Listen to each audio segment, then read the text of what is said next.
안녕하세요. 김동섭입니다. 5월 8일 아침 시작하도록 하겠습니다. 오늘 새벽에 끝난 미국 시장은 상승 마감했죠. 장 초반에는 약세의 흐름이 좀 있었는데 상승으로 마감하면서 다우는 0.7%, 나스닥은 0.27% 상승해서 마감했습니다. 미국 시장은 두 가지 이슈가 키포인트였는데요. 첫 번째 이슈는 FOMC 회의였고요. 두 번째는 반도체 관련해서 이슈가 있었습니다. FOMC 회의가 진행이 되면서 오늘 새벽에 결과가 났는데 금리를 동결했습니다. 현재 4.25에서 4.5% 사이인데 요거 상태를 유지하고 3연속 동결을 했습니다. FOMC 회의를 통해서 시장에서는 금리 동결 가능성이 계속 점쳐지고 있었거든요. 그런데 금리를 동결하니까 투자 심리가 위축됐다 그래서 장 초반에 좀 흘러내리는 그런 모습이 있었습니다. FOMC에서 전망치 나온 거 보면 경제 전망에 대한 불확실성이 커졌고 실업률과 인플레이션이 모두 상승 위험에 있다라고 표현했고요. 사실상 스태그플레이션 가능성을 좀 언급했다고 합니다. 특히 트럼프의 관세에 대해서 제롬 파월이 관세가 지속된다면 고용, 성장, 물가에 부정적 영향을 줄 거라고 경고를 했고요. JP 모건에서는 이번 FOMC를 통해서 연준이 행정부에 대한 경고를 했다 이렇게 평가를 하는 것으로 보입니다. 사실 금리 동결 가능성에 대한 부분은 예측이 됐죠. 예측이 된 겁니다. 왜냐하면 제가 얼마 전에 말씀드렸는데 연준은 지표를 보고 해요. 지표. 근데 지금까지는 연준이 이 지표를 볼 수가 없어요. 지금껏 인정을 할 수가 없어요. 왜냐하면 트럼프가 실행한 관세에 대한 시작이 2월부터 3월 사이란 말이에요. 3월이란 말이에요. 그러면 이제 딱 2달 안짝이에요. 2달 정도. 그럼 2달이면 지표가 정확하게 나오질 않습니다. 지표는 적어도 이렇게 새로운 정책은 6개월 정도의 시간이 갔고요. 그 6개월 정도 사이에 나온 지표가 한쪽으로 3번 연속으로 나오는 게 정확한 겁니다. 그러니까 연준은 뭐냐면 관세 정책이 시행한 지 얼마 안 됐는데 지금 나온 지표는 그 전 지표일 확률이 높기 때문에 관세에 대한 부분이 반영된 지표가 나오기를 기다리겠다. 그 얘기죠. 이거는 정확한 겁니다. 연준이 제롬 파월과 트럼프가 안 좋은 건 맞지만 연준 입장에서는 당연히 그거를 봐야 되는 게 맞는 거죠. 왜냐? 현재까지 연준은 계속해서 지표를 우선시했어요. 역사상 지표를 우선시 안 한 적이 없습니다. 단 한 번도. 거의 지표가 따라서 움직입니다. 거기서 어느 정도 약간 그 여유를 두고 대응하는 경우가 있었지만 어쨌든 지표. 근데 트럼프는 그런 생각 안 하죠. 트럼프는 연준이 너무 늦게 대응하고 있다. 근데 연준 입장에서는 이번에 트럼프의 정책이 결국 경제에 침체를 가져왔다고 이렇게 해석을 하고 있고 실제로 시장도 트럼프가 관세 발언만 했다면 무너집니다. 계속. 그리고 관세 발언 없을 때는 올라옵니다. 오늘도 관세 발언 없었습니다. 특별한 관세 발언 없었습니다. 그냥 어저께 그냥 얘기한 것 중에 하나 아니면 조만간 관세와 관련 없는 큰 것을 발표할 거다 이런 거 정도 있었지 관세 얘기는 안 했습니다. 시장은 올라온 그런 상황이었다 이렇게 보시면 되겠죠. 연준의 어떤 이 결정이 일단 투자 심리를 약간 위축한 부분이 있어서 장 초반에 흔들리는 모습이 있었지만 트럼프 행정부에서 막판에 AI 반도체 수출 규제를 철회할 거다 이렇게 발표를 합니다. 이 바이든 정부 시절에 도입된 그 반도체, AI 반도체의 수출 규제 이게 상당히 컸죠. 이제 우리나라에도 오늘 영향이 있을 거라는 생각이 들거든요. 삼성하고 하이닉스에 어떤 영향이 있는지 좀 봐야 되는데 이 반도체에 대한 수출 규제를 묶어놓으면서 엔비디아가 많이 흘러내렸잖아요. 아시겠죠? 엔비디아는 그 미국 시장에 다우, 나스닥, S&P 다 들어가 있어요. 그렇기 때문에 이 엔비디아가 밀리면 답이 없죠. 답이 없는데 엔비디아가 살아날 어떻게 보냐면 통로를 열어준 거죠. 젠스랑이 이런 얘기했어요. AI 칩을 수출 금지하면 화웨이만 웃을 거다.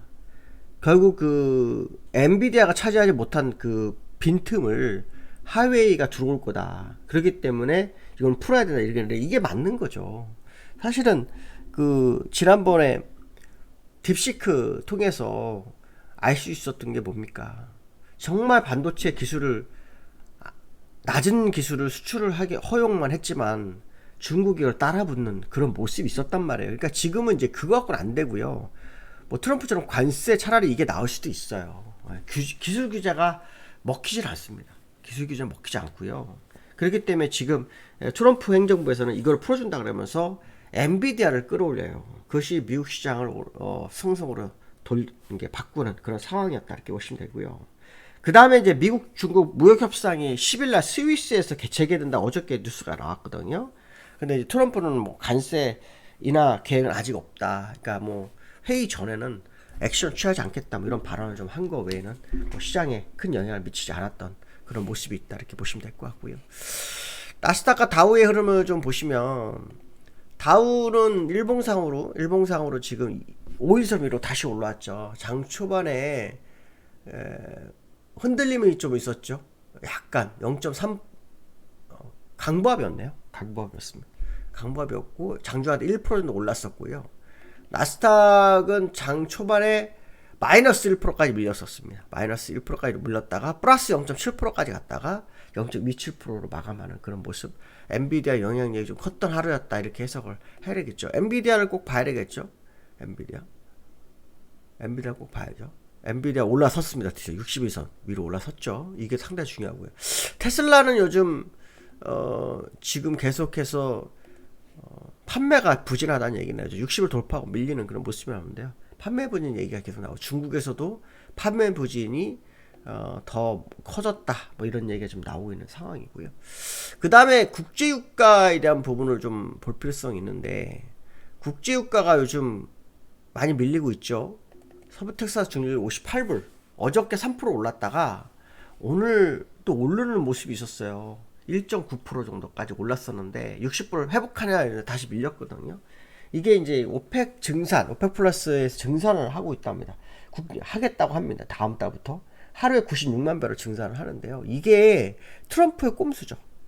트럼프는 지금 인플레이션, 그러니까 연준이 금리 인하를 하기 위해서는 인플레이션이 낮아져야 된다는 기본 방침을 주고 있는 거예요. 그러니까 관세에서는 어차피 침로 인해서 침체가 오는 거에 대해서 연준이 금리 인하를 안 할 수도 있기 때문에 이 트럼프가 셰일가스 쪽을 더 이렇게 운용을 해서 이 오펙이 가지고 있는 전 세계의 원유의 점유율을 뺏어오고 있거든요.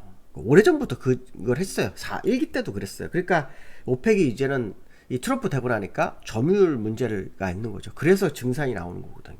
셰일가스도 무너뜨려. 그때 그래서 그 오펙이 증산하면서 셰일가스 무너뜨렸거든요. 손익분기 완전히 떨어뜨려가지고. 근데 이 트럼프는 이거를 이용해서 인플레이션을 낮추는 역할을 하는 것 같아요. 그래서 지금 유가가 내려오는 거다 이렇게 보시면 될 것 같습니다. 그래서 사실 근데 이렇게 되면 정유업계는 좀 안 좋은 상황이 나오고요. 연준이 상황에 따라 금리 인하할 수 있는 기회를 좀 더 빨리 맞이할 수 있는 것만큼은 사실이지 않을까. 뭐 그런 해석도 일부 할 수 있죠. 왜냐하면 인플레이션 많이 떨어지게 되면 관세로 해서 지표가 더 거꾸라졌을 때 연준이 움직일 수 있는 영향을 미치죠. 근데 문제는 뭐냐면 이 연준이 관세를 다 이겨낼 수 있느냐의 싸움이에요. 무슨 말이냐면 관세로 인해서 경제가 무너지는 거를 금리 인하로 다 받칠 수 있겠냐. 그게 쉽지 않을 수 있다는 겁니다. 그래서 트럼프도 생각을 빨리 철회를 해야 될 거고요. 어느 정도. 그다음 연준도 대응을 빨리 해야 되는 상황이 올 거다. 그렇지 못한다면 주가가 올라도 별 의미가 없을 수 있다. 지금 주가가 오르는 것도 위태위태하면서 오르는 상황일 거다라는 해석을 해볼 수 있을 것 같고요. 요즘 금값은 어떻게 됐을까요? 금값을 한번 볼까요? 금값이 지금 3,290불 온스당, 그쵸? 98불. 약간 밀렸죠, 그쵸? 지난 3,500 간 다음에 이렇게 행보하는 그런 과정이고요. 그 다음에 환율을 좀 볼까요? 환율도 좀 볼 필요성이 있죠. 환율은 1398원. 어저께 1378원까지 갔다가, 올라왔어요. 78원까지도 올라온 상황이거든요. 근데 아마 개파락이 너무 컸기 때문에 그럴 거예요. 다시 밀릴 확률을 여러분가 보셔야 될 거고, 그것은 이제 주가에 얼마나 영향을 미치느냐도 생각을 해봐야 되겠죠. 어저께 그 외국인이 매수를 했어요. 외국인 기한했습니다. 어저께 외국인이 선물을 어저께 매도를 했는데 외국인 기한이 있었거든요. 그래서 외국인의 기관의 흐름을 우리는 계속 봐야 됩니다. 왜냐, 원달러가 내려오고 있기 때문에 급격하게 내려왔잖아요. 그래서 외국인들이 들어오는, 특히 채권에서 우리나라 선진국 그 시장에 들어가서 채권으로 해서 외국인이 들어올 수도 있는 부분이 있으니까 이 부분을 한번 확인해 볼 필요성이 있고요. 오늘은 옵션 만기죠. 옵션 만기이기 때문에 오늘 흐름을 좀 보셔야 되는데, 어저께 옵션 만기 때문에 가지 못한 부분 오늘 줄지 한번 봐야 될 것 같습니다. 오늘 여기까지 하겠습니다. 감사합니다.